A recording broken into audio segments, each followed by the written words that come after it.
Man.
ER live. SB Talk Sports, Sean Real takes over fake debates live every Monday and Friday at 7 p.m. Central Time.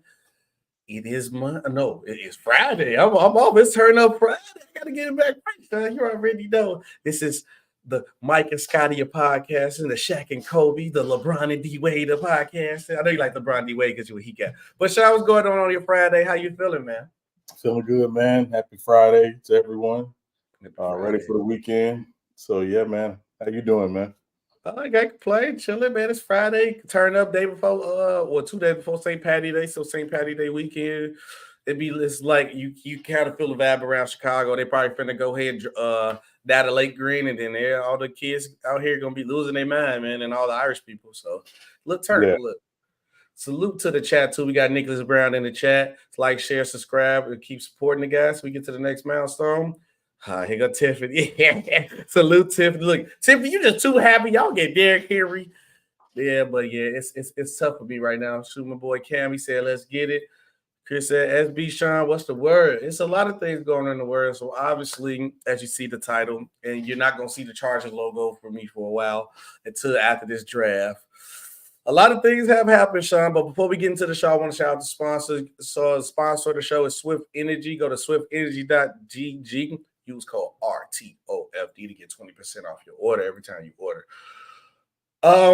Okay, Sean, let's go ahead and get into it. So obviously, I'm just chilling, enjoying my Thursday. Was it yesterday when you texted me this? Yesterday. I was enjoying my day, chilling. Then Sean hit me with a Woj bomb of a text. And Sean got to a point when I seen you and I seen because obviously you could read the message and it'd be like such and such about. I was like, oh my God, bro. I didn't want to see nothing else you sent me. But Sean informed me that the Chargers have traded all pro wide receiver, Keenan Allen to the Chicago Bears, which is still cool because I'm a big fan of Keenan Allen, so I can still watch him and possibly go to a Bears game and see him because he's in the city before a 4th round pick. Everybody wanted to know how SB feel. I'm sick right now. I'm sick as a dog. Mike Williams move, that's understandable. He ain't want to reduce his contract. And he injured a lot. Cool. Got Joey Bosa, reduced the contract, restructured the contract. Khalil back, restructure the contract. I'm like, okay, cool. We moving good. Because Sean always gonna tell, hey, look, man, y'all got salary cap problems. I don't know how they're gonna do this and that. They tried to go to Keenan. Keenan did not want to do it. So they shipped my boy off to the Chicago Bears for a 4th round pick at that. I'm sick, man. I'm sick right now. I probably would be boohooing more, Sean, if this was like after the draft and we didn't get no receiver. So y'all not gonna get how I felt when I first seen the text. Because I couldn't record a video. I almost cracked. So I'm gonna wait. I still got hope. We're gonna talk about what the hope is I got during the show. I mean, with another segment coming up. But I'm hurt. As a Charger fan, Sean, I'm hurt. What was your reaction to this? You know, when I heard they couldn't work out a new deal with him, you know, they wanted him to take a pay cut, obviously, and they couldn't work on the new deal. I wasn't surprised by this, SB, as you and I talked about. You know, this offseason was going to be very interesting for the Chargers, not just because of who they chose to be the head coach, but also because of the cap situation. And certainly, when you're $85 million over the cap, there's a lot of work that has to be done. But this is also a result of you've paid Justin Herbert. He's not on a rookie deal anymore, technically. And this is the residual that happens more often than not when your quarterback comes off a rookie deal and he's taking up, 20%, 15-20% of the salary cap. And so this is the nature of football. It's unfortunate because you would have liked to have seen Keenan Allen continue in a Charger uniform. He is, in my opinion, probably the second best receiver in Chargers history. Who you got at one? Lance Allworth. Okay, respect. But, and again, it could be, and I'm talking about numbers. I'm just talking about overall impact. Over talent, yes, I respect. Sean, but one thing you brought up too, and I love it, like what you always talk about, because you look at the aspect of not really caring too much about like the stats because you got to tell like the whole story of the situation. Imagine trying to debate people with further along in the years about the numbers that players have when they're going to be an 18-game schedule. Exactly. Because the numbers going to be ridiculous. Because I said, be prepared, because these quarterbacks, we see like six, close to six sometimes 1,000 yards, probably more than that. I mean, we've only seen, it's been very few 5,000-yard seasons. So, I mean, when you go to 18 games, obviously that gives you another game to throw up, another 300 yards. If you average 300 yards in 18 games, that's 5,400 yards. So, we're getting very, very close to that point. So nobody never had the 6-5. So we really had 5. Nobody never had the 6. Right. No, nobody's had 6. Nobody's had 6. Be prepared to see a 6,000 yard season. Peyton Manning has the all-time season record for yards. Salute Empire Jeff. What's going on, brother? We got to get Jeff on too one of these times too. Big Laker guy. Got a great Laker content on the channel. And yes, Keenan Allen was an All-Pro last year. Yes, he was. SB, you a Chargers fan in Chicago? How that happened? I tell y'all this story all the time. LaDainian Thompson was my favorite player. I had the choice between. Obviously, I'm always going to support Chicago. I'm a Chicago Bears fan too. I be on and off with them because after the Super Bowl and all they had to do was change their quarterback. But I am a Chargers fan at heart. I had LaDainian. My two favorite players that I first watched that I was like, man, I love football was LaDainian Thompson and Marshall Faulk. And I ended up picking LaDainian Thompson because I think at that point in time, LaDainian Thompson was the better player, MVP caliber player. And then I'm young. I was a young kid at the time. The Chargers jerseys look better. So I picked the team with the better jersey and the better player. I'm probably suffering from that decision because I could have celebrated a couple Super Bowls with the Rams, but we live and learn. But when they finally get it, I'm gonna be happy. Yeah, but y'all still do have the best jersey combinations in the NFL. Yes, that powder blue is unbeaten. That powder blue and yellow is unbeaten.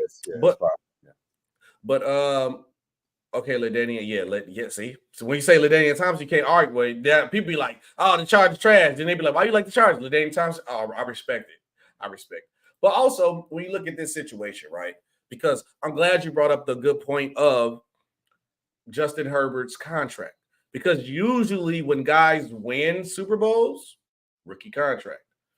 Russell Wilson, rookie contract. Patrick Mahomes, rookie contract. I believe Aaron Rodgers went on his rookie contract, or he had another deal because he sat. Yeah, about a year. I think he had a year left on his deal. Yeah, rookie contract. And even now with Patrick Mahomes, the guys who continue winning, he's restructuring his contract every year to get the team as good as he wanted to be. Even with Tom Brady did the same thing, restructured his contract to keep getting that deal. Now, with that being said, Sean, you got Keenan Allen, you got DJ Moore. Yes. You got Cole Kmet, you got Swift, you got guy, and I think they just got somebody for the Seahawks. Who they just get for the Seahawks? Gerald Everett too. So when you look at this situation, we're gonna have a real conversation because if you keep Fields next year, you got to pay him. But if you bring Caleb Williams in, he's on that rookie contract. You got time to expand. But then also, I want to hear money wise, and I also want to hear skill wise. Who is the better quarterback for the Chicago Bears situation, Sean? I'm gonna let you go first. Caleb Williams. Explain. Caleb Williams. First of all, and I want people to understand this. I don't say this because I don't have a dog in the fight. I want to see Justin Fields succeed. I obviously want to see Caleb Williams succeed. I'm a big believer. I ride for, black quarterbacks for the most part. A couple of them I don't rock with. But, whatever, especially the ones that don't want to be black. That's another conversation. And black head coaches. W that 2 times that. But I also ride for black general managers because it's hard to become a GM in any sport. Yes, it is. And I want to see Ryan Poles do well. Yes. This is the chance for Ryan Poles to put his thumbprint fully on the Chicago Bears. Ryan Poles did not draft Justin Fields. Matt Evans did not draft Justin Fields. If and I think Poles is going to be safe even after next season. Eberflus is obviously the question mark. Yes. But Caleb Williams is a chance for them to say, this is the guy we brought in. We're going to develop, and we're going to take advantage of him being on a rookie contract for 4 years. Yes. We have Keenan Allen. We have DJ Moore. It's not many duos in the league rocking against that duo, just to be honest. And there's some guys, we got some good receiver duos in the league. I'm not saying we don't. But the fit, because Keenan Allen is that great possession receiver where it's like 3rd and 6, 3rd and 5. He gonna get open and he gonna catch that ball. Keenan Allen don't need to run, be that fast guy, do all that. We just need you with timely catches, and Keenan Allen is gonna do that, and he's excellent at that. Right, and we saw what DJ Moore can do when he gets the ball in his hands last season. Right. So, and then obviously DeAndre Swift, had a good season last year with the Eagles. I don't think he's a world beater, but he's a guy. He's going to come in and do his job. But also, while you have a quarterback on a rookie deal, you can invest in the offensive line better. Yes. And that, to me, is the key for the Bears is investing in the offensive line, making sure you got 5 guys up front who can take care of a rookie quarterback. Yes. And again, I think the Bears, whether they'll say it or not, they are looking like they could be next year's Houston Texans. Yes. The team that everybody says they got this rookie quarterback who's really good, but they surrounded him with really, really good weapons, and they've surrounded him with a complimentary defense who is not necessarily going to say, hey, rookie quarterback, you got to go out and win every game for us. No, they're good enough top to bottom defensively that you just got to do your job and we'll put out the football and we'll be okay. So I think, quite frankly, the Bears, if you draft Caleb Williams, should very well be in contention for a wild card spot. The crazy part about it, Sean, and he said, go say it sounds like a steal with a 4th round. Oh yeah, Keenan Allen for a 4th is a steal. That's definitely a steal. Even though Keenan Allen, like I said, him being older doesn't hurt his style of play because he's not a guy who's trying to be electric like some Tyreek Hill. No, he's a possession receiver. You can put him in the slot. You can put him on the outside. You could just, hey, bro, I need you to get open. It's 3rd and 6. We need to get this first down. He's going to be that guy. One thing about Keenan Allen, he going to catch that ball. Now, I don't know how he's going to do in the cold with injuries because he's been in LA for a long time, but trust me, y'all going to love Keenan Allen. And Justin Herbert is going to miss Keenan Allen because he don't have that guy that's going to make them plays on them third. Remember when dude was going for it on 4th and 10, 4th and 6?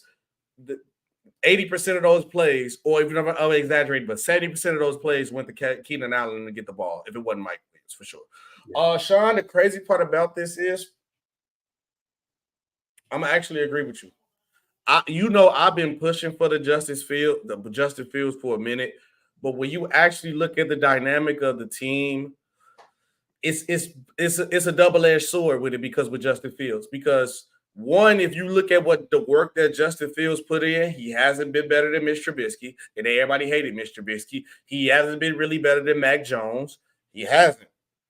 So when you look at the bottom tier quarterbacks, he's around that range with those other guys. And yes, we can blame about his situation and it wasn't as good. That's true, but you got to show some type of spark. And only spark that he has shown me is with his legs.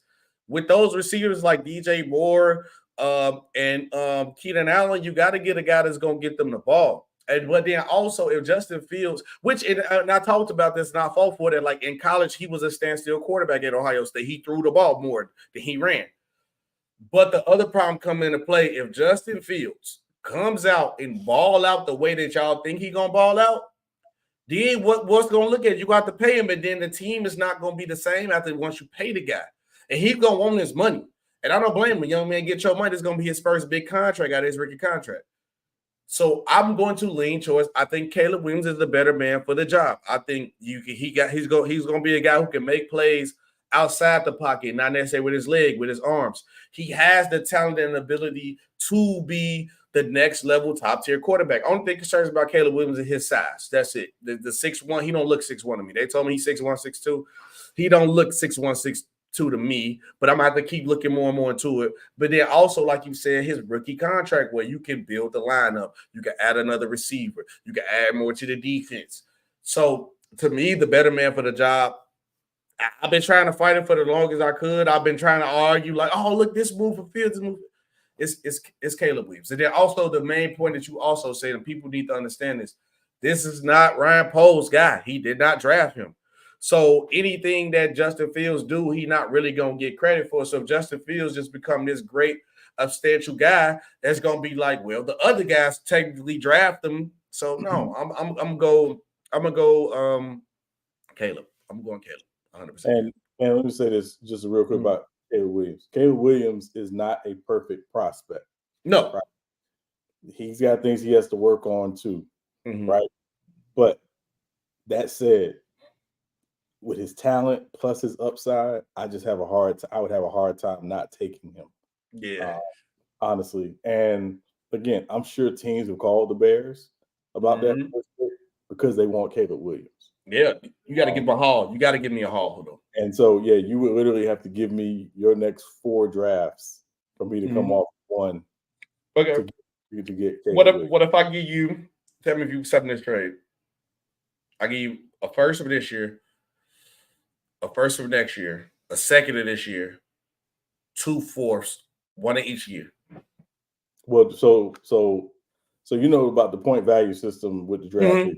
Yeah, right. I know about the point value system. Yeah, so it depends on where the first are, where the first is this year, because again, with the first pick is worth 3,000 points. The second pick is worth 2,600 points.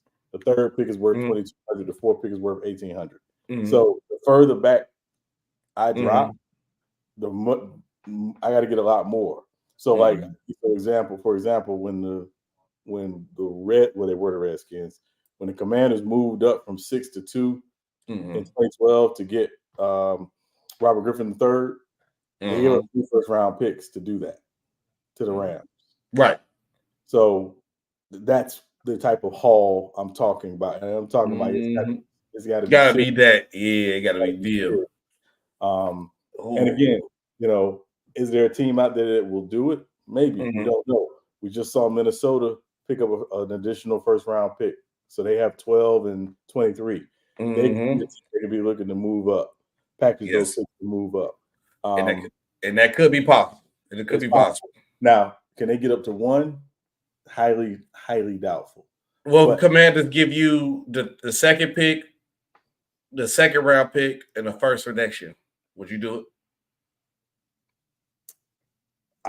We're having conversations. It's probably gonna take a little bit more, but we're having conversations. Oh, that's tough. Yeah, we're having conversations because again, I'm assuming. I'm not assuming. I know these teams have their boards and they have guys on their boards, right? And they have these guys graded. Where do the Bears have Caleb Williams graded? Where do they have Jaden Daniels graded? And so on and so forth. If they have an equal grade on Jaden Daniels and and Caleb Williams, then certainly we're having a different conversation. Because again, I can still get a guy that I really like and I have a very high grade on. Which again, there was a rumor that came out earlier about the Patriots. But the point is I think that's what these teams are gonna. That's how they're gonna say, "Hey, listen, we had this grade on this guy. We said this spot. The only guaranteed, team to get who they want is the first pick. So let's see where where they the have dominoes fall. Yeah, and I think that's the point. So I might have sent it to you. I think I sent it to you, SB. Yes, you did. And I'm gonna tab into this next one. Okay, go ahead. Yeah, but hold on, wait. Salute, go James Kingdom. Salute, go James Kingdom. And then Chris, go James. I want to, because we're gonna talk about that Vikings pick that Sean brought up. Hold on this comment, because they were talking about the possibility of Justin Jefferson going to the Cincinnati Bengals. There's a lot of things that impact on that. But also, Sean, the reason why you just brought up what you said, Marvin Harrison Jr. to the Chargers is in play. It is a possibility. This is why I'm not spazzing. Now, after the draft, if we'll get some type of I'm not happy, you might see my desk flipped over on stream, and then you just go see Sean and my thing gonna be off. I might be Sean just gonna have to do the whole show without because the desk gonna be broke. I'm breaking tables and everything. So with the Chargers having the field pick, that is a possibility. But also, Sean, you sent me the rumor that the Patriots might try to trade for Justin Fields and keep their pick and get Marvin Harrison Jr. to collab with him. And there's a lot of things that could be in the play to stop Marvin Harrison Jr. from going to the Chargers. Also, with the Arizona Cardinals with a pick right before them, I don't see them taking nobody else but him. Because I feel like who they going to take, an offensive lineman? And because who is the Cardinals? Can you name me 2 receivers on their team right now? No. Yeah, so it's like all assets. And that's my problem with those situations. But with what you sent me with the Patriots and Justin Fields, Patriots, Justin Fields, Marvin Harrison to the Cardinals, or Marvin Harrison to the Chargers. One, I want you to think about, tell me your opinion on the Patriots situation, and then analyze all 3 situations where if I'm Marvin Harrison, what's the best situation I want to go to? You know my answer, but I still explain why too. Yeah, I think if I were picking the best situation, overall it would be the Chargers. Yeah. It would be the Chargers. Best quarterback. Well, definitely more stable at quarterback. And more stable at head coach. And finally, he's going to go to a good program. There's going to be some questions around the weapons out there, obviously, with some of the moves they've had to make. But, the Chargers would be ideal. And it's LA. Marketing, all that, it'd be nice. So, but I would say, and again, it would not shock me if the Patriots did what that rumor says, which is, hey, we're going to go get Justin Fields. We're going to get an established young quarterback who's still on the rise, and we're going to take Marvin Harrison Jr. at 3. What do you think that says about the other quarterbacks in the draft? Then you don't think the Patriots believe in the other guys? From what I'm hearing, SB, and what I'm seeing, that Drake May is falling down a lot of draft boards. Ooh. And that the Patriots, they are 2 prospects they love, but they don't know if either of those prospects will be there at 3, excuse me. So, and that's the kid from LSU. Yes. And we know Caleb Williams not making it to 3, so they might as well not making it to 3. And unless Washington surprises the world, I don't see Jaden Daniels making it to 3. So again, it would seem like the dominoes say, hey, listen, if we got a chance, and again, they may not make this move until draft night. Right? They may hold on, because again, say for some reason, Daniels falls to 3. I think they're taking Jaden Daniels. You got to take Jaden Daniels. Yeah, but if they know once, and again, it's all contingent on the Bears take Caleb Williams. I think everybody's going to. Let's just operate in the world that the Bears are taking Caleb Williams without question.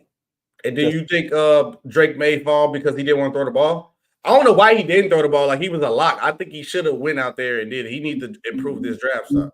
Well, no, I think what it is, SB, is that teams have watched film on him and they realize he needs time. It's not that he can't be a good quarterback. He needs time. He's not a guy who can play from day one. So if you're, and again, I'm gonna say a team like the Giants, you ain't going nowhere. I take Drake May. I may take Drake May at 6 and let him sit for a year, and then get him ready to play in 2025. And ain't nothing wrong with letting your quarterback sit. Please. Right. Yeah, Patrick Mahomes sat the first year. So Aaron Rodgers sat. Yeah, so we can go down the list. Jordan Love sat. We just saw what he did last season. So, there's nothing wrong with a quarterback sitting. But I think, again, it comes down to how is your organization structured, and can you make this decision and not feel the pressure from anyone in the organization, and I'm saying ownership in particular. Yes. Get this young guy on the field who may not necessarily be ready for that.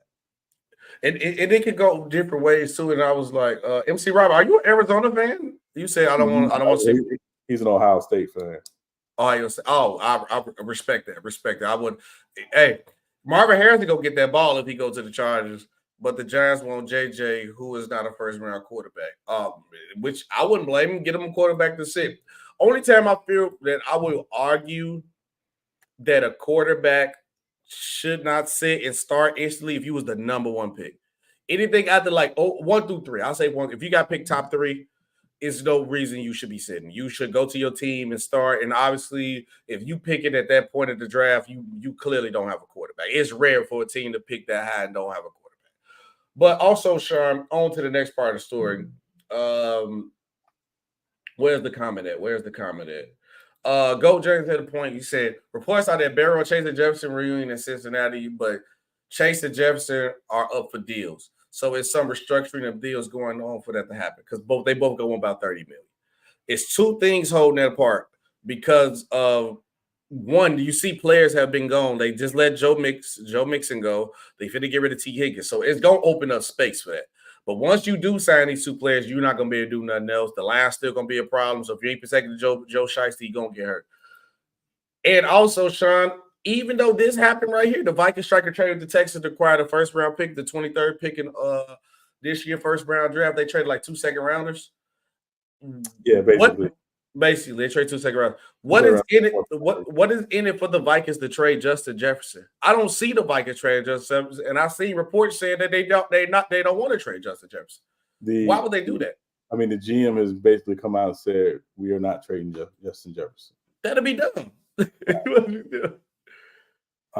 But I do think, again, they have to consider, and I'm saying the Vikings, you got to consider first who's throwing Justin Jefferson the ball, because obviously it ain't Kirk Cousins.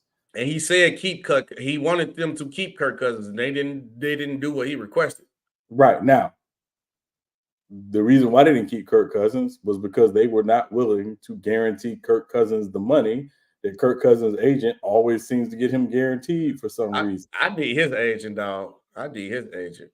I'm trying to tell you, I mean, if we had his agent, we would be on ESPN right now. Right. Hey, we'll be on there right now. Fully guaranteed contract. Exactly.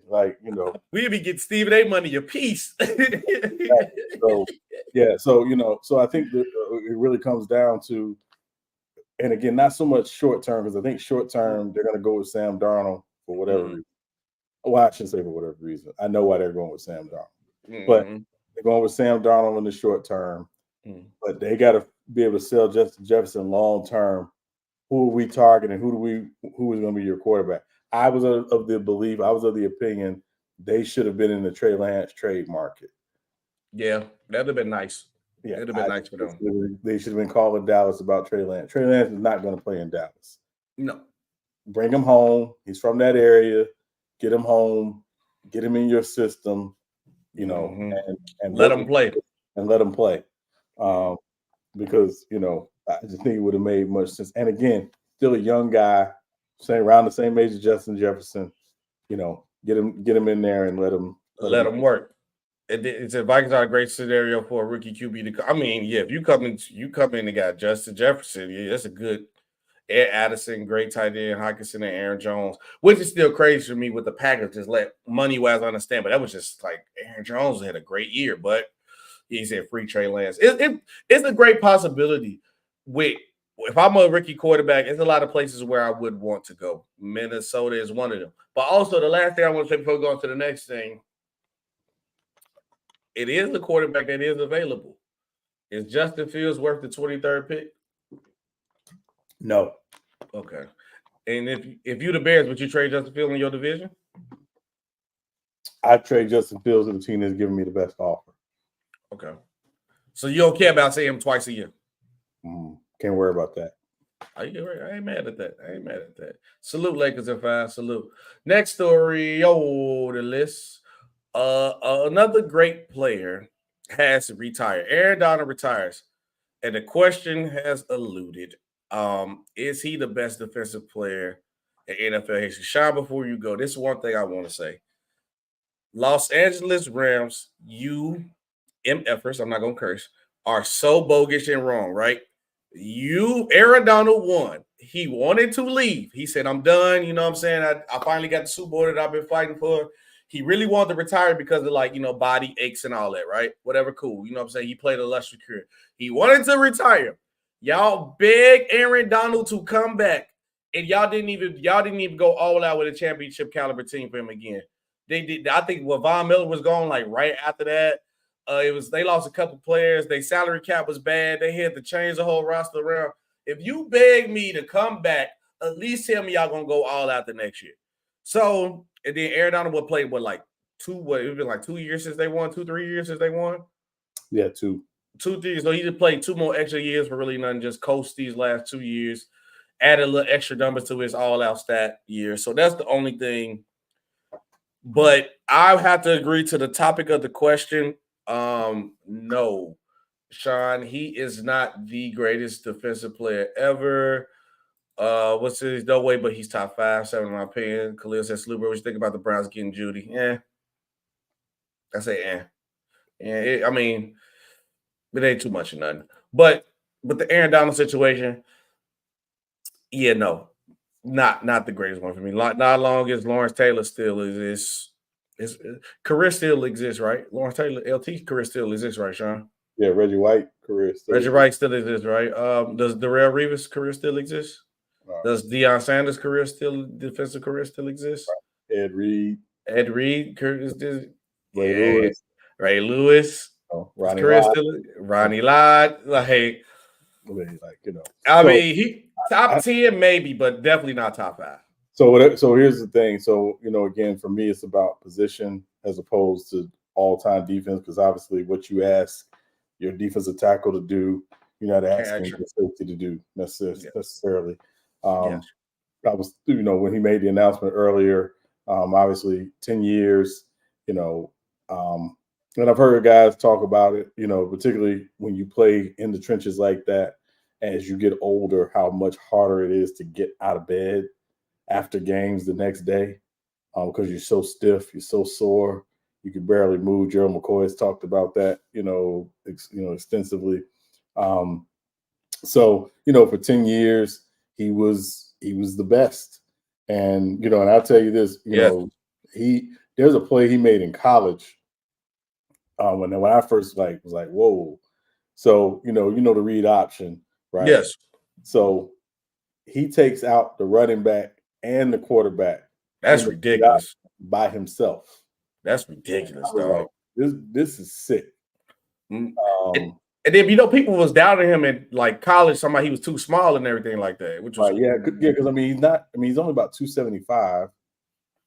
Which again, a lot of your throwback defensive tackles might have played at 275. But recently, guys playing at 315, 320, 325. But he was so strong, so quick. That's what him lift. I was like, nah, he different. Because obviously his tape work is nice, but once I see how strong he was, I'm like, Aaron Donald different, dog. He different. Yeah. So I would say among defensive tackles, I think he's the second greatest defensive tackle of all time. Behind Mean Joe Green. Okay. I Yeah. respect it. I respect it. And and obviously Joe Green played in the era where they didn't track sacks. So it's not about numbers, it's about impact. And and Joe, if you want to know why the stunt exists on the defensive line, it's because of Joe Green. Me, Joe Green.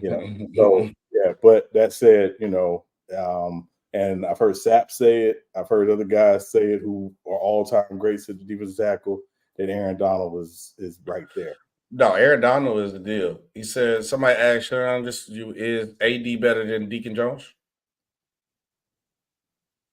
I don't know if I would compare them, but I would have Deacon Jones. If I were putting together a defensive line list, I think Deacon Jones is the second greatest defensive end ever after Reggie White. So I would say it's right there. Yeah. And then Boy Wonder, yes, we could definitely say Aaron Donald is the great defense player of his generation, though, not all time. I would agree with that, Boy Wonder. I would agree with that. On to the next one. Another thing, since we go about the Rams, we could give this a yeah or yeah or Rams agree on terms to say having quarterback Jimmy G to a 1-year deal. Sean, you getting this a yeah or a yeah or I give it a who cares. I mean, a lot of things that he liked doing is not legal in LA. I mean, you know what I'm saying? So, his pastime, he might be kind of bored, but I mean, that's a good backup. I mean, Jimmy G is the back. I thought he would have went back to New England, but I'm going to give this yeah. I mean, listen, it's a good system to play in as a quarterback. The system is very similar to that the Niners ran all those years. Mm-hmm. So, in reality, obviously he doesn't have the arm and won't make some of the same throws that Stafford will make. But if he has to come in and play a couple of games and something happens to Stafford, they should be okay. He's experienced. They should be okay. And that's what it's about. It's about having an experienced backup, and who can play if you need him to. And so, Is Jimmy G what everybody thought Kirk Cousins would be? I mean, I don't want to say I have them one and the same. No, they ain't one and the same. They bank accounts and they stat line is different. Their stat line is very different. But I guess the thing is like, Kirk Cousins up until last year was, largely a guy who stayed healthy and, and put up decent numbers. But again, for the life of me, again, I've never seen a Toyota, which is Kirk Cousins, get paid like a Mercedes. I've never seen that in my life. He's a sleeper. They in the streets, when the cars like they look bad, but they really like nice under the hood. He's a sleeper. Yeah, I mean, literally, he's gotten paid like a phantom, but he's a Chrysler 300. Hey, shout out Kirk Cousins. Hey, before we go to the next one, Sean, better which Watt is you talking about? TJ Watt or Aaron Donald or JJ? You gotta be talking about TJ. I will believe I'm talking about JJ Watt. Okay, well, so you don't think TJ not better than Aaron Donald? No way. JJ Watt better than Aaron Donald? I mean JJ. I'm sorry, JJ Watt. No. What about TJ? Not yet. TJ nice though. TJ's nice, but he still got some years ago. Yeah, he said JJ. Yeah, JJ was a dog too at that point in time. JJ was a dog. On to the next one. Same thing, Sean. Getting this thing or what we could say, ding or who cares? I like that better. Ding or who cares? Still is trade, which everybody thought that they was gonna let Russell Wilson be there. Kenny Pickett learn for Russ, the Pittsburgh native kid, the hometown kid, the Ben Roethlisberger heir to the throne. Yeah, guess not. Kenny Pickett got traded to the Eagles. You getting this a ding or who cares? Again, he's not gonna play. Except if they're blowing somebody out in the fourth quarter. I mean, yeah, because Jalen Hurts will stay healthy. Yeah, and I, and the reason why they traded him, they didn't want to trade him. Mm-hmm. They traded him because apparently he asked to be traded after they brought in Russell Wilson. Why would he ask to be traded? I mean, I for the life of me, I'm not really sure. But I shouldn't say I'm not really sure.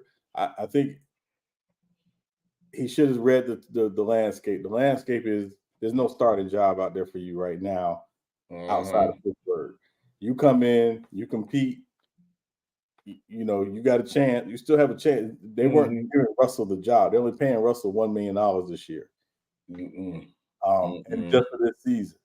And anything can happen. You could literally, and again, not comparing him to Tom Brady, but something could happen to Russell. You could come in, end up playing well. They go on a run, and they be like, you know what? We're gonna Pickett, I got. We're gonna stick with Kenny. Don't got to say offensive coordinator too, so it's gonna be different. You got a guy you can do your thing with. Right. So yeah. So to me, it seemed more of an emotional decision. That's a bad sign. It's a bad sign. But he's not going to play in Philly, and again, he's going to play when they blowing teams out, and you know he coming in the fourth quarter, and then you know maybe they'll flip him for a pick next year. They gave him a third for him. I didn't know it was a pick swap, so I think they swapped picks. Okay. So it was Pittsburgh, and I think Pittsburgh gave him a fourth and Pickett for a third. So there was a pick swap involved. It wasn't a straight up third round pick. Okay, because I was going to say if Kenny Pickett going for a third, Justin Fields got to be going for a first. And then this is the point. Yeah, I'm like, see, he said Russ might have a couple good games, but it's fool's gold. Russ is washed. Stick to support Sierra Entertainment. And this is the point right here, Sneak, right there, the point you said. Russ might be fool's gold. But you not wanting to compete for your job that you can easily get back in there. Also, that shows us that how your ego is or how deflated your confidence is, because you don't want to see that as a quarterback leader of the room where, okay, I'm going to learn from this dude who been here, who won a championship, but I'm still going to play my role. I'm going to fight for this job. He ain't coming in and taking my job. If he do, I'm going to play back, pay my role, because there's a possibility that Russell Wilson could mess up and I could easily get my job back. And like you said, you can pull a Tom Brady and be right back starting. But that shows I don't like that. I'm cool with that. I don't want that in my locker room. If his mask had been like that, Sean, I don't know how he survived playing in Pittsburgh for this long. Because Pittsburgh, I feel like you got to have tough skin to play in Pittsburgh. You got to. I'm sorry. Well, yeah, which is crazy because again, he's from there. He went to school there. Yes. You know, so like that's one reason why they drafted him. Like, oh, we know him so well. And I was like, when they drafted him, I was like, he ain't it. But you know, that's just me. But you know, I wouldn't to do it. But also again, I think it's telling because again, Mike Tomlin, when they brought Russ in, they didn't promise Russ the starting job. Nope. They said, hey, listen, we're gonna open it up. We're gonna let you compete. Which is probably the same thing he told Kenny Pickett, and Kenny Pickett was okay with it. But then as soon as Russ signed, it was like, nah, that's okay. You know, so, ain't no job. What Kenny Pickett thought, unless you let's see, Patrick Mahomes, Joe Burrow, Lamar Jackson. Who am I missing? Deshaun Watson, Trevor Lawrence. It's one more, and Lamar Jackson. Your job ain't secured. Just to name a few. If you wasn't in that category, my dog, your job is not secure. Your job is not. So don't think that you safe. Like they just owe you something because you're from Pittsburgh. Well, go be a backup there. Because I'd rather be somewhere I can compete and possibly start than be a guaranteed backup. Because you're not starting over Jalen Hurts, and also Jalen Hurts too. You're not starting over Jalen Hurts. Right. On to the next one, though, Sean. The Chiefs are. Somebody said Dak. Of course, you're gonna say Dak. Action Jackson. The Chiefs finally got a receiver, Sean. You know, after having bad receiver play for a while, they signed Hollywood Brown. Is this a yeah or who cares? I mean, anything they get out of him is probably an upgrade over Kadarius Toney, right? And also, I think with the Chiefs. So I was in our Discord room earlier. Again, this is not a great. They didn't make a great investment in Hollywood Brown. It's a 1 year. That's the deal. And he stretches the field. You have to, whether he catches the ball all the time but he did have 1,000-yard season with Lamar in Baltimore. And again, it's not like Arizona's had consistent quarterback play since he's been there. So let's factor that in because I don't care, who you are as a receiver.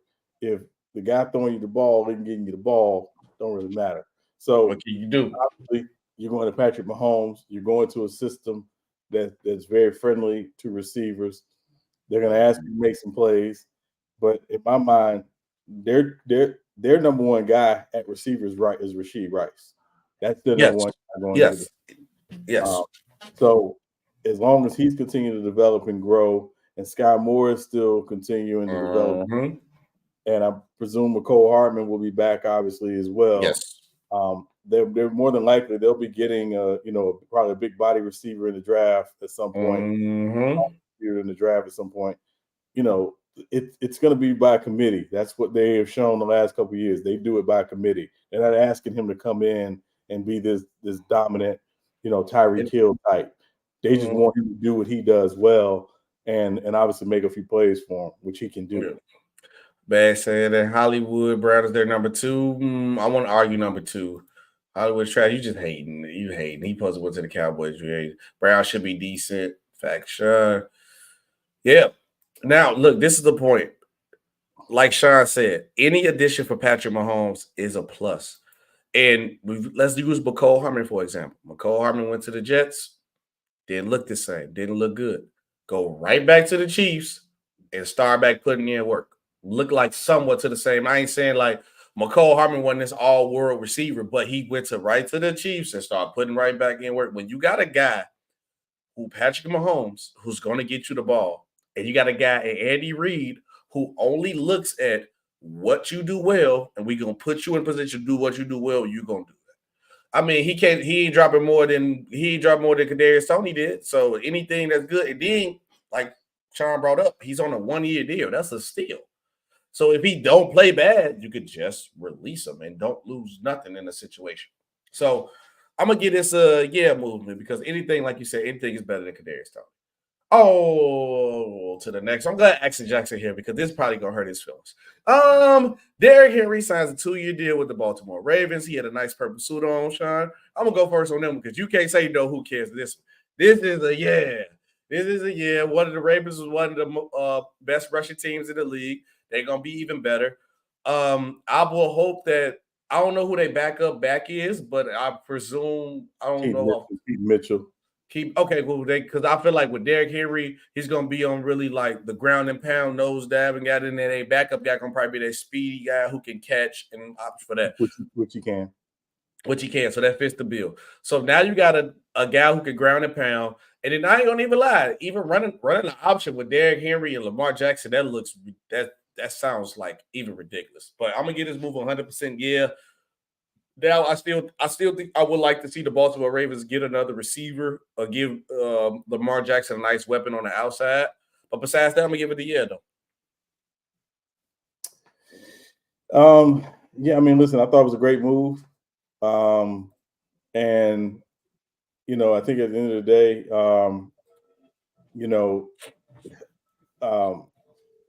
Baltimore's biggest issue in the playoffs, in the games they lost, is balance. They were not balanced against Kansas City. Facts. And that did not help them. Derrick Henry brings a physicality we all know very well to their offense.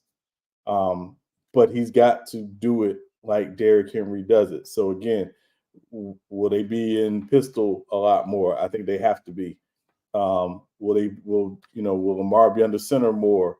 I would think they have to be, to take full advantage of what Derrick Henry does. Because again, you're going to get Derrick Henry going north-south if you're Baltimore.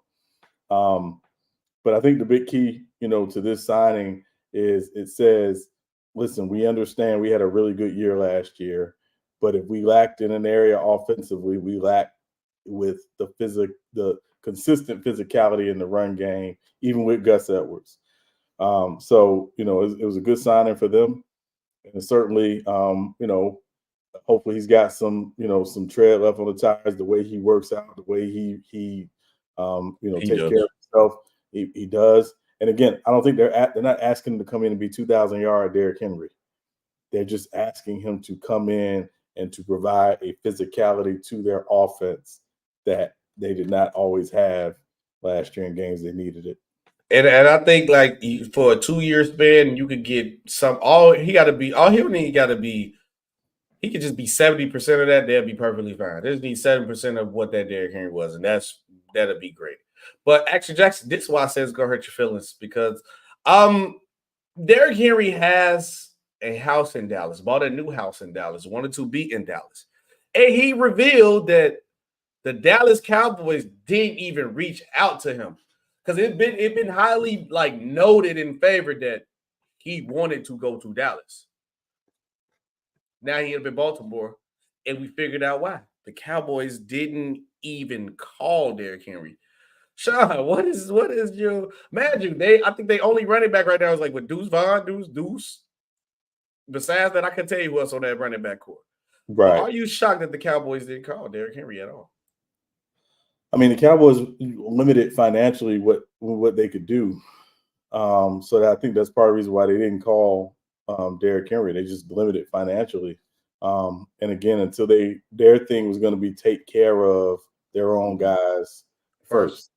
Now they did pick up Kendricks, the linebacker, who's good and solid, but they got rid of Leighton Vander Esch, and I think again that's one of the reasons why they pick up Kendricks, and they got rid of Michael Gallup because they got to take care of their own guys. They got to figure out the Dak contract situation. They got to figure out CD's contract, of course, and then do they go ahead and try to take care of Michael Parsons this season or off season, or do they push it a year? I don't know. So their big thing is take care of their own guys, and again, whether they will admit it or not, I think they have some other priorities. Obviously, with Tyron Smith, yes, you are Action Jackson. Check your cap. It's the cap situation is crazy right now. Right. So that's their thing is you got to get the issue is not having money. The issue is the cap itself. Better check your books, Action Jackson. Check your books.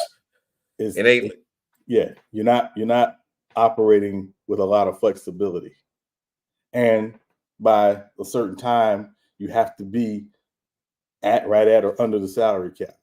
Plus, they have to factor in what it's going to cost to sign their rookies that they draft. That factors into it. They're gonna draft a running back. They're gonna have to. Well, I would say, yeah, they definitely will. And again, there's some good backs that will be there probably in the third round, in the fourth round. I would think they'll be interested in kid from Texas, who is number one on some draft boards. Obviously, from Florida State, who's high on some draft boards after what he did at the combine, especially. So there's going to be some good backs you can take in this draft. And again, I'm not saying this is a given, but maybe they have a Zeke reunion for a year. Again, I wouldn't put it past them, but right now they just have some other things they need to figure out. Derrick Henry was not it. Yeah, I mean, only thing that I have a problem because I understood their money situation. I did. But my problem was that they didn't even hit him up at all. Like maybe like, hey, Derrick, you want to take this 1 year low ball deal? Maybe he probably would have took it. You never really necessarily knew. But just to not hit him up at all, to even try to be like work something out, that's probably he said Dallas never do what you expect. I really thought they was getting out. They wasn't gonna do it because I'm gonna tell you they should have picked up before doing the Dak contract. They probably should have that did Zach to Dallas. That would be crazy, but it could happen. Because you know why I said a salute, they don't do that because Mr. Jerry Jones wants to control everything, and he wants to control you doing your job. I honestly think it's at a point. I think Jerry Jones calls the play calls when he's up in the booth too. So that's the real reason why, and that's why the Dallas Cowboys.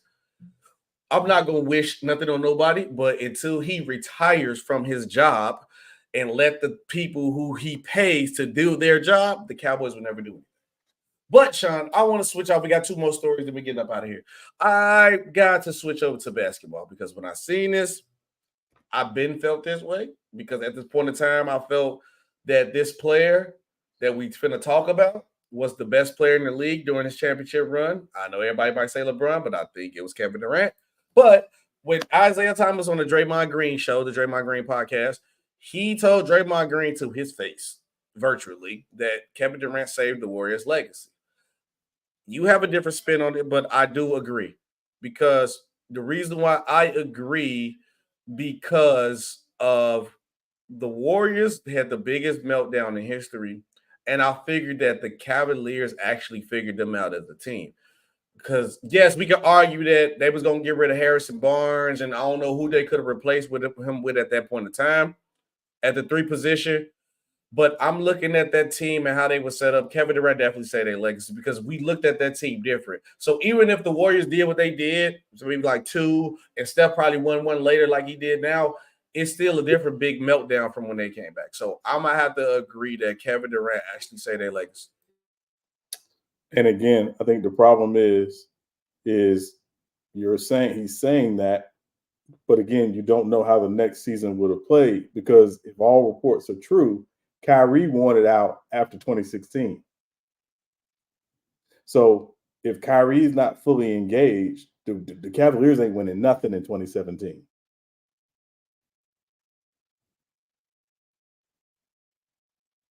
So I do think, yeah, I understand the whole, but again, the legacy is subjective. We don't know what that Warriors team would have done, would have come back. And again, the reason why I don't like him saying he saved their legacy, because they did win before he got there. It wasn't like, oh, they were a team that was chronically underachieving, and then he got there, and now all of a sudden they won. No, they won before he got there. So I don't like them saying that he saved their legacy. Now, did he take them to another level? Absolutely. Yes, he did. Absolutely. We know this. It's Kevin Durant. We're not going to say he didn't help take them to another level. But this whole he saved their legacy, I don't necessarily jive with that. I look at it. I think we look at them differently because of Kevin Durant and because of with Kevin Durant, him going to that team extended him to a whole nother level. And now we look at him as one of the greatest teams of like all time, maybe arguably with the 90s Bulls, because they went from possibly like a top 5 caliber team and all time, but now they went from like a solid, legitly 2 because of that run with Kevin Durant. So I think, but obviously they say Kevin Durant just as much too. Now, seeing you said that, go James, but I'm looking at it like coming back for the biggest meltdown ever, add the second greatest player of all time, because that adds to the legacy of the GM that ran a team. Like, bro, I done made a 73-9 team and then signed the second best player in the league at that time. That all adds a part of around that. So, man, I don't know. I'm gonna agree. I think Kevin Durant did. I'm gonna agree that Kevin Durant did. So I'm gonna have to. One more story before we get up out of here is Isaiah Thomas said he won't let the Michael Jordan feud go until Michael Jordan gives him a public apology. Sean, I'm confused. What is Michael Jordan apologizing for? I mean, I guess the whole Last Dance thing and him, calling Isaiah an a-hole in the Last Dance didn't sit well with Isaiah.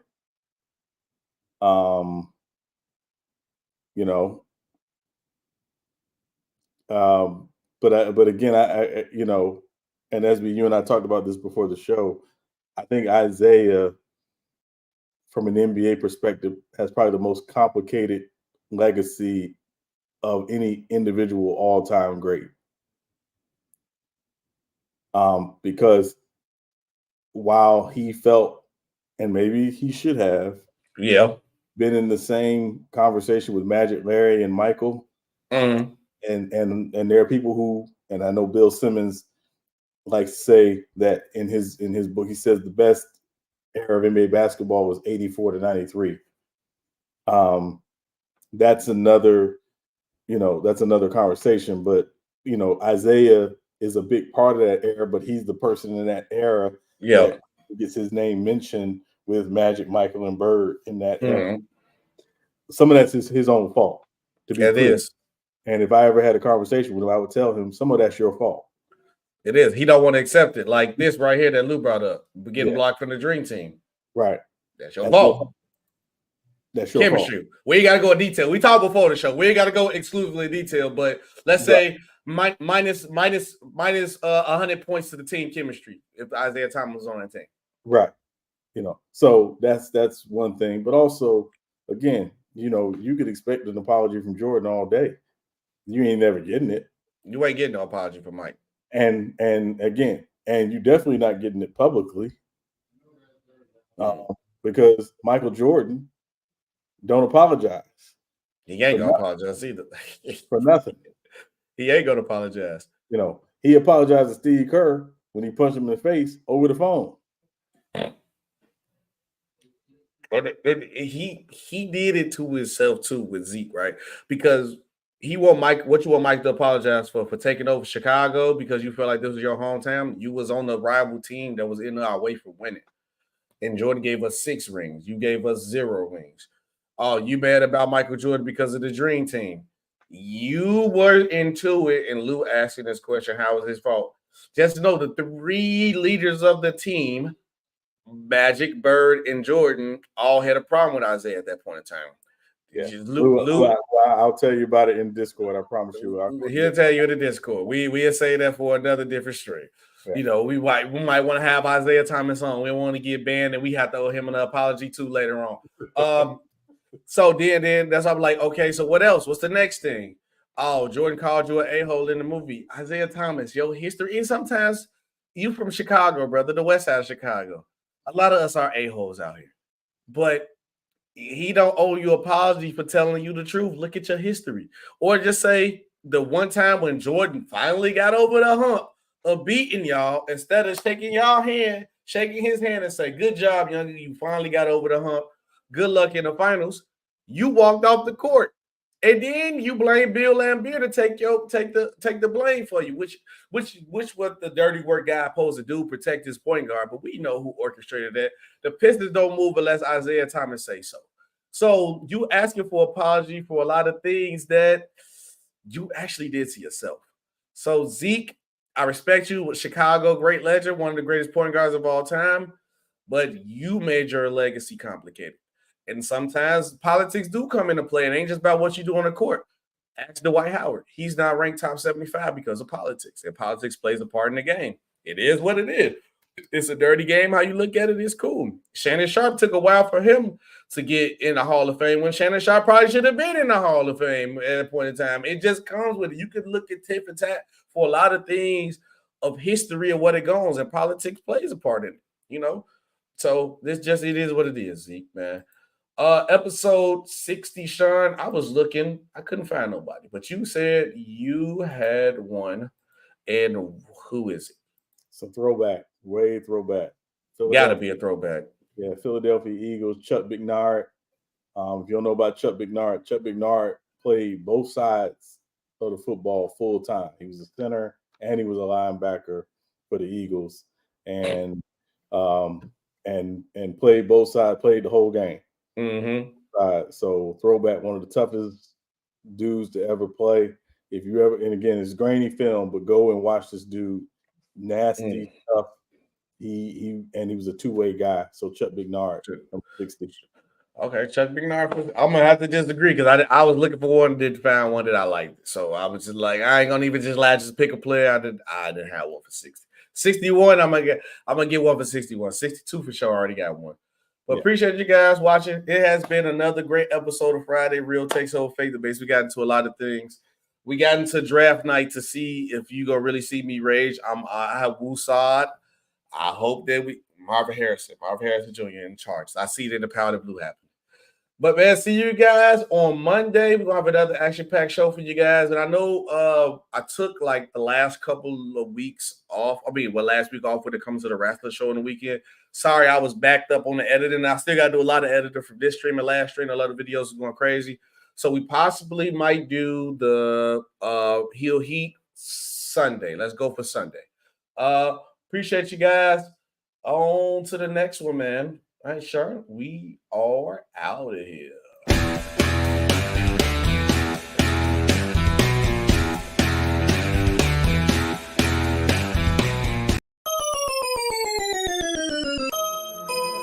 Rucker Man.